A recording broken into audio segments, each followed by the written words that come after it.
Good morning, boys and girls. It's Miss Carol and Miss Sharon. She's our guest friend today. Miss Christie couldn't be with us today, but she wants to say hello to everyone and she will see you next time. We're very excited because it's almost December. So we are going to be reading some holiday stories. Miss Sharon, what are you going to be reading today? I'm going to be reading Vegetables in Holiday Underwear. Oh my goodness. And Miss Carol's going to be reading Bear Snores On.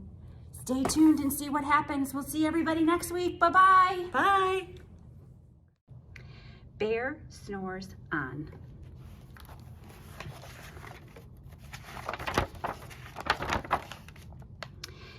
In a cave in the woods, in his deep dark lair, through the long cold winter, sleeps a great brown bear. Cuddled in a heap with his eyes shut tight, he sleeps through the day, he sleeps through the night. The cold winds howl and the night sounds growl, but the bear snores on. An itty-bitty mouse, pitter-pat tiptoe, creep crawls in the cave from the fluff cold snow. Mouse squeaks, too damp, too dank, too dark, so he lights wee twigs with a small hot spark. The coals pip-pop and the wind doesn't stop, but the bear snores on. Two glowing eyes sneak peek in the den. Mouse cries, "Who's there?" And a hare hops in. "Ho, Mouse," says Hare, "long time no see." So they pop white corn and they brew black tea. Mouse sips wee slurps, Hare burps big burps, but the bear snores on. A badger scuttles by, sniff snuffs in the air. "I smell yummy yums, perhaps we can share." "I've brought honey nuts," Badger says with a grin. "Let's divvy them up, cozy down and dig in." And they nibble and they munch with a chew-chomp crunch, but the bear snores on.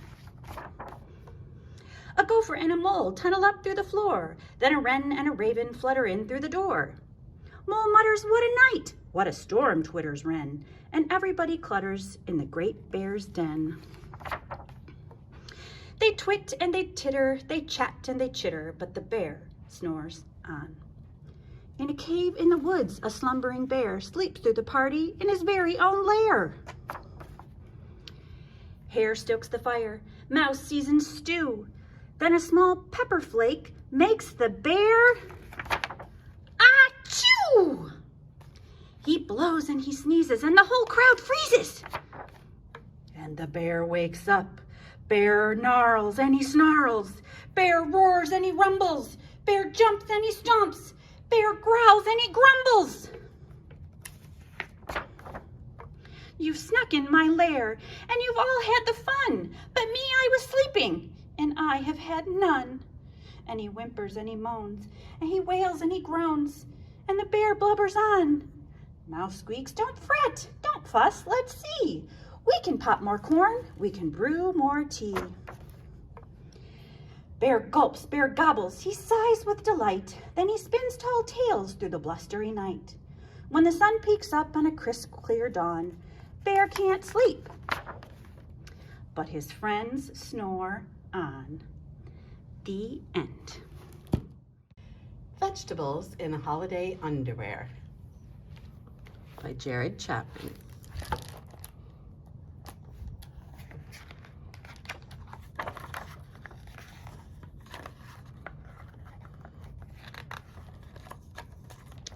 I've been waiting all year long. January, February, March, April, May, June, July, August, September, October, November for holiday underwear season. What's that? It's the most wonderful time of the year. Festive, merry, jolly, fun. There's cozy underwear and scratchy underwear. Itch, itch, itch. Inside underwear and outside underwear. Stretchy underwear and tight underwear. There's There's underwear that's the same and underwear that's unique. There's underwear for being all alone and underwear for being together. There's underwear for baking, decorating, wrapping, mailing, giving. That's underwear, isn't it? Ho, ho, ho. And underwear for Santa. Wait a second. Aha, babies don't wear underwear. Please. Sorry, babies. But holiday underwear is for everyone. Okay, fine.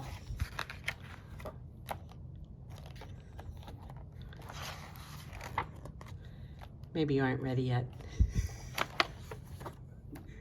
The end.